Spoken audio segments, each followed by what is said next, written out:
Hello student, आज हम लोग क्लास 10th के BTBC बुक के एक्सरसाइज 4.2 के क्वेश्चन नंबर 4 और 4 से आगे के प्रश्नों को देखने जा रहा हूं।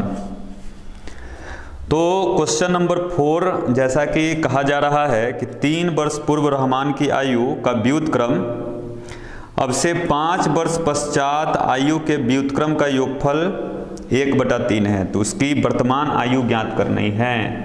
यानी रहमान की वर्तमान आयु ज्ञात करना है, तो हम यहां लिखेंगे रहमान की वर्तमान आयु। जब भी आयु वाला प्रश्न आए तो इस बात को आपको ध्यान रखना है कि जिसकी भी आयु ज्ञात करनी हो उसके वर्तमान आयु को हम मानेंगे। रहमान की वर्तमान आयु बराबर x वर्ष, ठीक है। क्वेश्चन में कहा जा रहा है 3 वर्ष पश्चात अकॉर्डिंग टू क्वेश्चन। अच्छा, अभी अगर वर्तमान में रहमान अगर x वर्ष का है तो 3 वर्ष पूर्व का मतलब 3 वर्ष पहले कितना वर्ष का रहा होगा। तो अगर अभी x वर्ष का है तो 3 वर्ष पहले तो x-3 ईयर्स का रहा होगा, यानी x-3 वर्ष। 3 वर्ष पहले रहमान की आयु तो x-3 होगा। क्वेश्चन में कह रहा है कि 3 वर्ष पूर्व रहमान की आयु का व्युत्क्रम कहा जा रहा है, तो इसको 1 के बटा में लिखेंगे। यानी कि 3 वर्ष पूर्व अभी का जितना उम्र है उसमें से 3 घटा दिए तो 3 वर्ष पहले का आयु ज्ञात हो गया। इसका व्युत्क्रम है तो 1/x-3।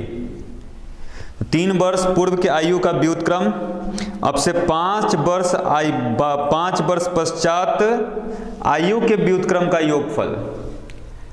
अगर अभी रहमान x वर्ष का है तो 5 वर्ष बाद कितने वर्ष का होगा तो x+5। इस आयु का व्युत्क्रम का योगफल जब हम दोनों को जोड़ेंगे तो क्वेश्चन में कहा जा रहा है कि इसका योगफल 1/3 है, = 1/3। बस इसी इक्वेशन को हमको सॉल्व करेंगे तो x और x का जो मान निकलेगा वो रहमान की वर्तमान आयु को बताएगा। तो दोनों का जब एलसीएम लेंगे तो x-3 इंटू x+5 होगा। तो x-3 से जब हम इस वैल्यू में डिवाइड करेंगे तो x+5 बचेगा। x+5 को 1 से मल्टीप्लाई करेंगे तो x+5 प्लस x+5 से जब डिवाइड करेंगे तो x-3 बचेगा। x-3 को 1 से मल्टीप्लाई करेंगे तो x-3 = 1/3। यहां आप सिंप्लीफाई करोगे तो x और x ऐड करोगे तो 2x, 5 में से 3 घटाओगे तो 2 होगा, अपॉन x को x से मल्टीप्लाई करोगे x² होगा, x को 5 से मल्टीप्लाई करोगे 5x होगा, -3 को x से मल्टीप्लाई करोगे तो -3x होगा, -3 को 5 से मल्टीप्लाई करोगे 15 होगा, -15 = 1/3। क्रॉस मल्टीप्लाई अगर हम करते हैं इस पूरे को 1 से मल्टीप्लाई करेंगे तो x², दोनों को ऐड करेंगे सिंप्लीफाई करेंगे तो क्या हो जाएगा तो 2x -15 बराबर 3 से इसमें गुना करेंगे तो 3 × 2 = 6x प्लस 6। सारे को लेफ्ट हैंड साइड में ले आएंगे तो x² plus 2x -15 -6x -6 = 0। Okay, तो यहां क्या हो जाएगा तो x², 2x में से 6x को जब हम सब्सट्रैक्ट करेंगे तो -4x, -15 और -6 दोनों को अगर हम सिंप्लीफाई करेंगे तो -21 = 0। ये हमारे समीकरण बन गए। अब इस समीकरण को हल करके रहमान की वर्तमान आयु ज्ञात करना है। तो अगर हम गुणनखंड विधि से इसको बनाएं तो -21 है। ऐसा हम लोग को 21 को 2 ऐसे संख्या के गुणनफल के रूप में लिखना है ताकि उस संख्याओं को घटाने पर -4 आए। तो 7 और 3 को गुना करने पर 21 होगा, 7 में से 3 घटाने पर 4 आएगा, लेकिन -4 लाना है तो 3 में से 7 को घटाना पड़ेगा। मतलब हमें लिखने पड़ेंगे x² प्लस 3x -7x -21 = 0। तो पहला 2 जो पद है उसमें से x कॉमन निकालेंगे तो x कॉमन, तो x plus 3 minus 7 common, x plus 3 equals to 0। दोनों में से x प्लस 3 कॉमन हम लेंगे, तो x प्लस 3 जब हम लोग कॉमन ले लेंगे तो क्या बचेगा ब्रैकेट में, इसमें x और इसमें माइनस 7, तो x माइनस 7 इक्वल्स टू 0। यदि x प्लस 3 इक्वल्स टू 0 तो x इक्वल्स टू व्हाट, तो माइनस 3। यदि x माइनस 7 इक्वल्स टू 0 तो x इक्वल्स टू व्हाट, तो 7। तो x का हमारे पास दो वैल्यू आया, एक माइनस 3 और एक 7। ये मान तो अमान्य होगा क्योंकि किसी का वर्तमान आयु माइनस में नहीं हो सकता है, इसलिए ये वैल्यू अमान्य है, नॉट इक्वल्स टू माइनस 3। अतः रहमान की वर्तमान आयु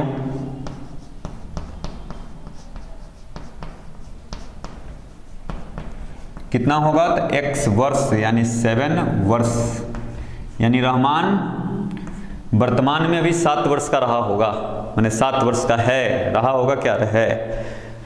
वीडियो को पॉज कर आप इसको लिख लेंगे। चलिए उतारना है, हो जाएगा। चलिए अब क्वेश्चन नंबर 5 देखते हैं। इतना कम से कम लिख लेना ताकि जो है समझ में आते रहेगा।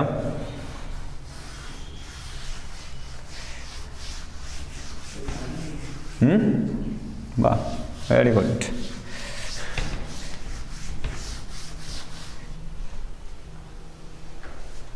क्वेश्चन नंबर 5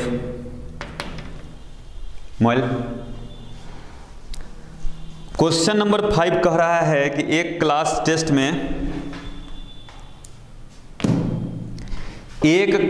टेस्ट में शेफाली के गणित और अंग्रेजी में प्राप्त अंकों का योगफल 30 है। माने एक क्लास टेस्ट हुआ जिसमें शेफाली गणित और अंग्रेजी में जो अंक प्राप्त किया उसका योगफल 30 है। तो मान लेते हैं शेफाली द्वारा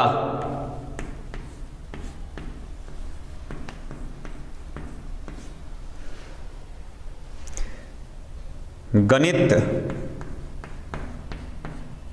में प्राप्त किए गए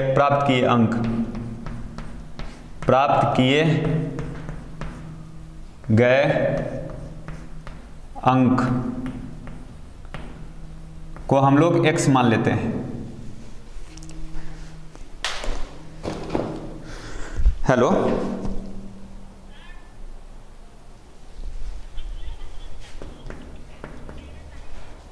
कॉल कर लीजिएगा उस दिन जिस दिन बात कर रहे हैं आप, ठीक है। जिस दिन बात कर रहे हैं ना उस दिन अधिक कर लीजिएगा, बात कर लीजिएगा फिर फोन से। नहीं खुलेगा, 15-16 तारीख को कॉल कीजिएगा।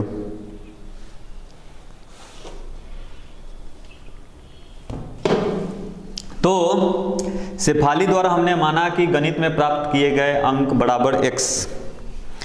तो क्वेश्चन में कह रहा है कि गणित में जो अंक प्राप्त है और अंग्रेजी में यानी इंग्लिश में जो अंक प्राप्त है उस दोनों को जोड़ने पर 30 आता है। तो इंग्लिश में कितना अंक प्राप्त किया होगा की होगी शेफाली, तो इंग्लिश में प्राप्त अंक बराबर 30 और इसको x को उधर ले जाएंगे तो -x, यानी कि जो गणित में प्राप्त अंक है उसको हम 30 में से घटा देंगे तो उतना अंक इंग्लिश में प्राप्त की होगी। तो एक क्लास टेस्ट में शेफाली के गणित और अंग्रेजी में प्राप्त किए अंकों का योगफल 30 है। यहाँ गणित की जगह पर अब अंग्रेजी हो जाएगा। अंग्रेजी में प्राप्त किए गए अंक बराबर 30 - x। ओके, अब अकॉर्डिंग टू क्वेश्चन, प्रश्न के अनुसार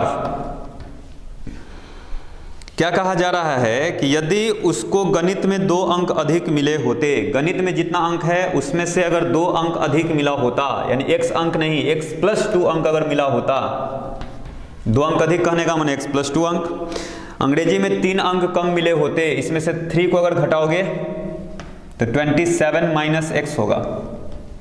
3 अंक कम मिले होते तो उनके अंकों का गुणनफल, मतलब इस दोनों का गुणनफल 210 होता, इक्वल्स टू 210।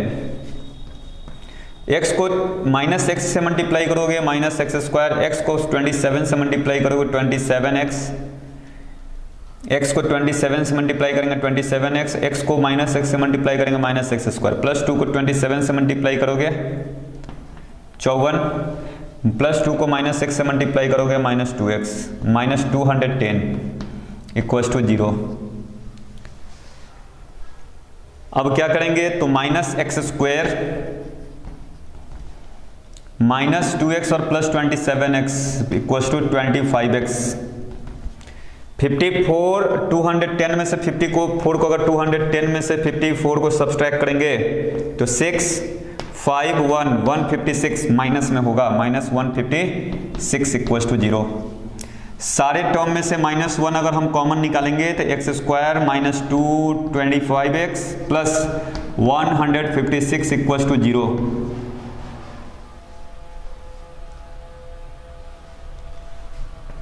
यानी x square minus 25x plus 156 equals to 0। ये हो गए इक्वेशन। अब क्या है, इस इक्वेशन को हम हल करेंगे और इससे x का वैल्यू फाइंड करेंगे। तो 156 का अगर हम लोग गुणनखंड करेंगे 2 से, 2 सते 14, 2 8 16, 2 से 2 तिहाई 6, 2 9 18, 3 से 13 बार। अब इसमें से हमें ऐसा फैक्टर लेना है ताकि ऐड करने पर माइनस 25 आए।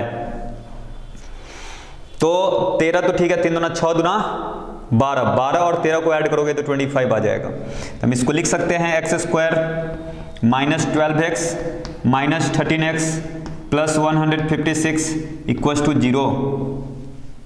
पहले दो पद में से x कॉमन अगर हम लेंगे तो x माइनस 12 बचेगा, अगले दोनों में से माइनस 13 कॉमन लेंगे तो x माइनस 12 बचेगा equals to 0। x minus 12 common अगर लेंगे तो x माइनस 13 बचेगा इक्वल्स टू 0। यदि x minus 12 equals to 0, x equals to 12 plus में, यदि x माइनस 13 इक्वल्स टू 0 तो x इक्वल्स टू 13। तो x का हमारे पास यहाँ दो मान आया। किसी एक मान को अगर हम लेंगे तो देखते हैं क्या होगा। अगर 12 लेंगे तो गणित में प्राप्त किया गया अंक 12 और 30 माइनस 12 करोगे तो 30 में से जब आप 12 घटाओगे तो क्या होगा देख लो। 10 में से 2 गया तो कितना 8 और फिर हो जाएगा एक हासिल लिए तो ये 2 हो गया, 2 में से 1 गया तो 1, यानी कि गणित में प्राप्त किए गए अंक बराबर 18। तो हम दोनों को बारी बारी से लेंगे। तो क्या लिखेंगे, अतः यदि गणित में प्राप्त अंक बराबर x, तो अंग्रेजी में प्राप्त अंक कितना होगा 30 माइनस x। 30 x का वैल्यू अगर हम 12 लेते हैं तो 30 माइनस 12 यानी 18। यह भी हो सकता है यदि गणित में प्राप्त अंक बराबर x बराबर, अगर हम x का मान अब 13 मानते हैं तो अंग्रेजी में कितने प्राप्त अंक होंगे। तो अंग्रेजी में प्राप्त अंक कितना हो जाएगा तो 30 माइनस 13। 30 में से जब आप 13 घटाओगे तो 17 होगा। यानी ये आंसर और ये आंसर दोनों संभव है, तो दोनों आंसर हम लिखेंगे। ओके, क्वेश्चन नंबर 5 भी हम लोग का कंप्लीट हो गया। अब हम लोग क्वेश्चन नंबर 6 देखेंगे। लिख लिया?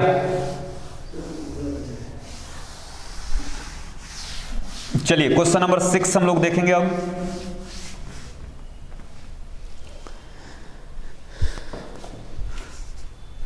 क्वेश्चन नंबर 6,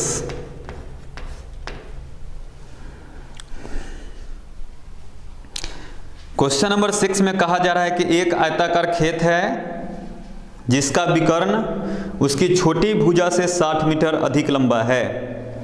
यदि बड़ी भुजा छोटी भुजा से 30 मीटर अधिक हो तो खेत की भुजाएं ज्ञात करें। तो सबसे पहले तो इसके लिए फिगर बनाना होगा।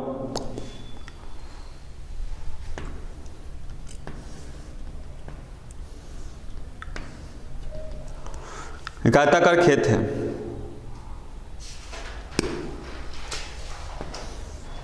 विकर्ण का मतलब क्या होता है? किसी भी शीर्ष को उसके सम्मुख शीर्ष से मिलाने वाला रेखाखंड को हम लोग विकर्ण कहते हैं। एक आयताकार खेत का विकर्ण उसकी छोटी भुजा से 60 मीटर अधिक लंबा है। सबसे छोटी भुजा से 60 मीटर अधिक लंबा, यानी 60 मीटर ज़्यादा है, और बड़ी भुजा से 30 मीटर अधिक है। तो दोनों, इससे 60 मीटर अधिक है, इससे 30 मीटर अधिक है। ऐसा क्वेश्चन में कहा जा रहा है, तो इसी को x मान लो। विकर्ण को अगर हम x मानते हैं,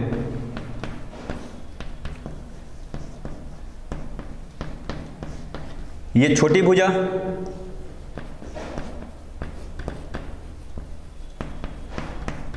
और बड़ी भुजा,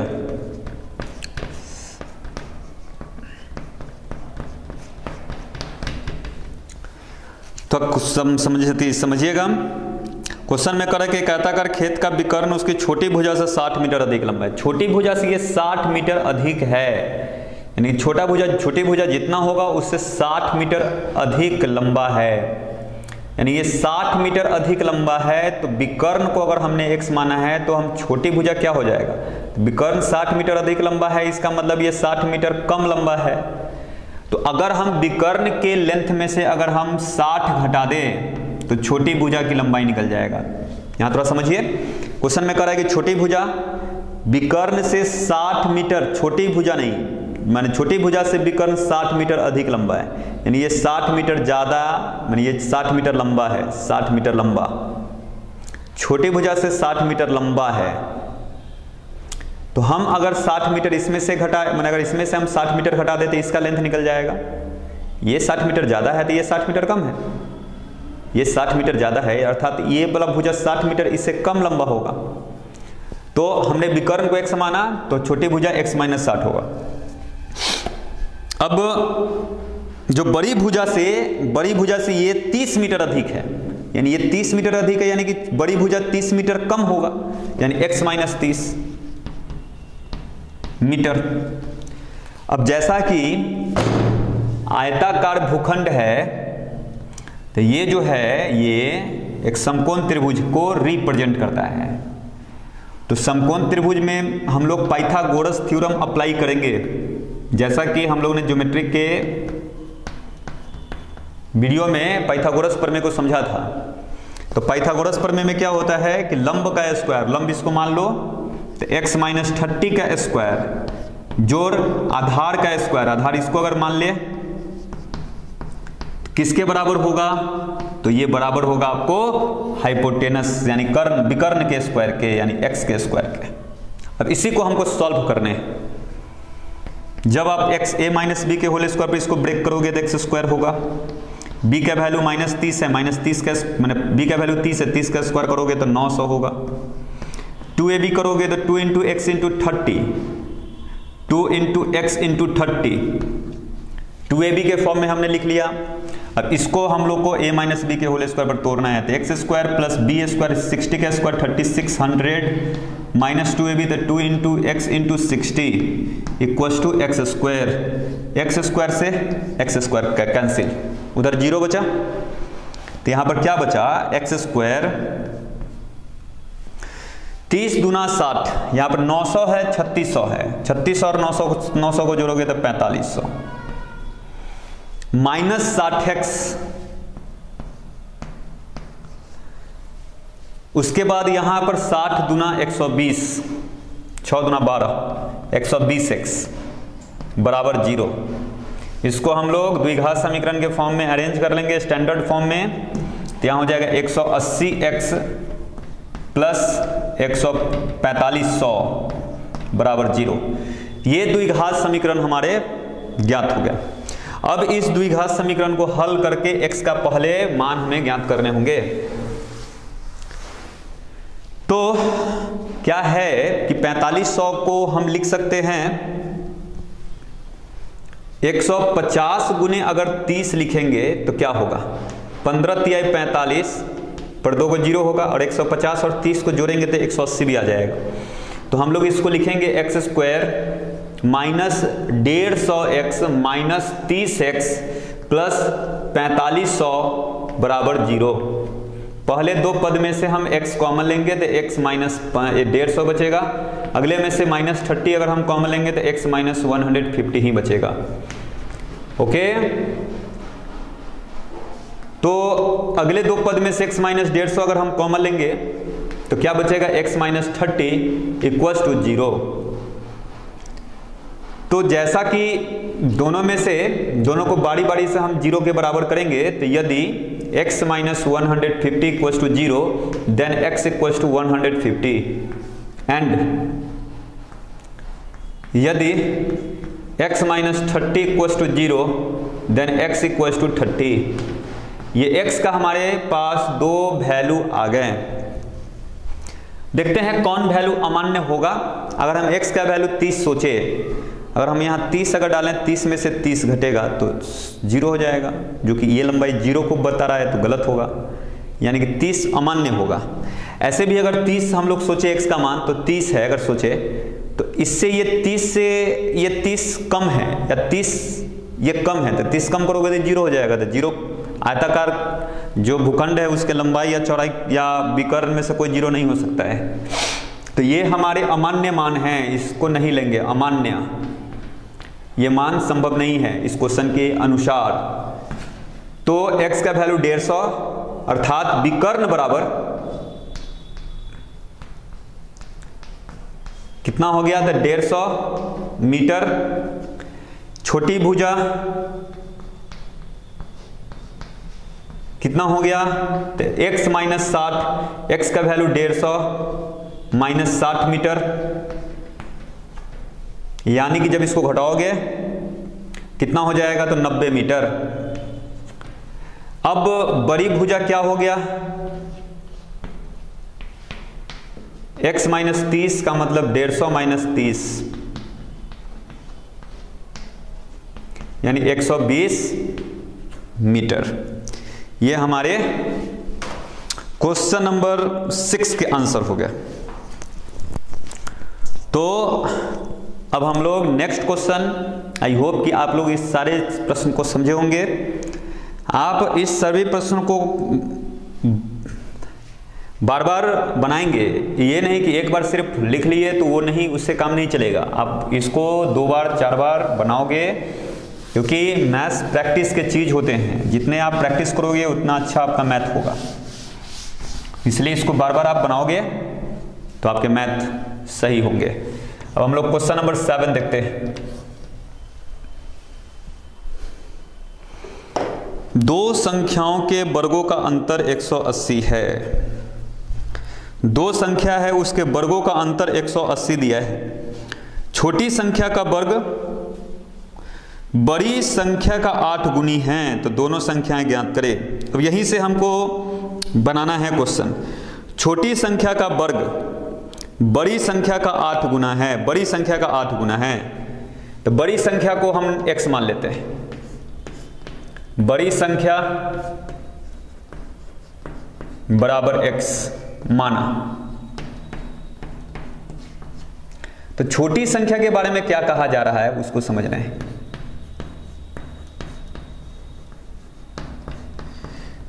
क्वेश्चन में कह रहा है कि छोटी संख्या का वर्ग, जो छोटी संख्या है उसका वर्ग, वर्ग मतलब स्क्वायर,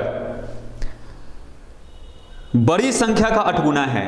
माने जो छोटी संख्या है उसका स्क्वायर जब करते हैं तो क्या होता है कि bड़ी संख्या के 8 गुना के बराबर होता है। तो बड़ी संख्या x है तो इसका 8 गुना के बराबर होगा, यानी 8x।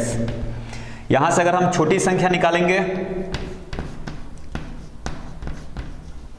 तो क्या हो जाएगा, √8x ये होगा अकॉर्डिंग टू क्वेश्चन, प्रश्न के अनुसार। क्वेश्चन में पहले क्या कह रहा था कि दोनों संख्या के वर्गों का अंतर, यानी बड़ी संख्या का वर्ग माइनस छोटी संख्या का वर्ग का अंतर, अंतर का मतलब घटाओ। अंतर कितना है क्वेश्चन में? अंतर दिया है 180, यानी बराबर 180। तो एक्स स्क्वायर, इसका जब स्क्वायर करोगे 8x होगा, इसको जब लेफ्ट हैंड साइड लाओगे तो -180 होगा इक्वल टू 0। इसको सॉल्व करेंगे तो 180 का ऐसा गुणनखंड हम लोग को लेना है, या माइनस साइन है तो इसका मैंने ऐसा गुणनखंड लेना है ताकि घटाने पर 8 आए। तो 10 8 80 करोगे तो नहीं आएगा, तो हम लोग को ऐसा खोजना पड़ेगा 180 का ऐसा गुणनखंड जिसको घटाने पर क्या आ जाए, तो 8। चलिए 2 से हम काटेंगे तो 90 बार, 2 से करेंगे तो 45 बार, 3 से करेंगे तो 15 तिया 45 15 बार, यानी 15 3 दूना 6 दूना 12। 15 और 12 गुना करने पर तो ठीक है इतना आ रहा है, लेकिन घटाने पर नहीं आ रहा है उतना, तो हम लोग फिर 3 से करेंगे, 3 5 15। अब हम लोग को ऐसे फैक्टर बनाने हैं ताकि घटाने पर उतना आ जाए, -8। 5 तिहाई 15, 3 दूना 6 दूना 12, 15 में से करने पर नहीं काम चलेगा। 2 दूना 4 तिहाई 12 दूना 12 तिहाई 36, ये भी नहीं होगा। 5 दूना 10 अगर ले ले 10, और 3 तिहाई 9 दूना 18, 18 गुने 10 करेंगे तो 180 तो आ ही जाएगा, और 10 में से 18 घटाओगे तो -8 आ जाएगा। यानी हम इसको लिखेंगे x square plus 10x minus 18x minus 180 equal to 0। फिर क्या होगा, x कॉमन, x प्लस 10 बचेगा, माइनस 18 कॉमन, x प्लस 10 बचेगा equal to 0। x plus 10 common तो क्या होगा, x माइनस 18 बराबर 0। तो x हम लोग लेंगे, x प्लस 10 को अगर 0 के बराबर करेंगे, यदि x प्लस 10 बराबर 0 तो x बराबर -10। यदि x माइनस 18 इक्वल टू 0 तो x इक्वल टू 18। देखिए अगर -10 हम लेंगे तो यहाँ -10 डालना पड़ेगा, जो कि अमान्य होगा। -10 को 8 से गुना करोगे, माइनस में वैल्यू होगा जो कि वास्तविक संख्या नहीं है, इसलिए ये अमान्य, ये मान हमारे लिए इस क्वेश्चन को सेटिस्फाई नहीं करेगा। सो x का मान -10 नहीं होगा। अब हम लोग x का मान क्या लेंगे, 18। इसलिए क्या लिखेंगे, बड़ी संख्या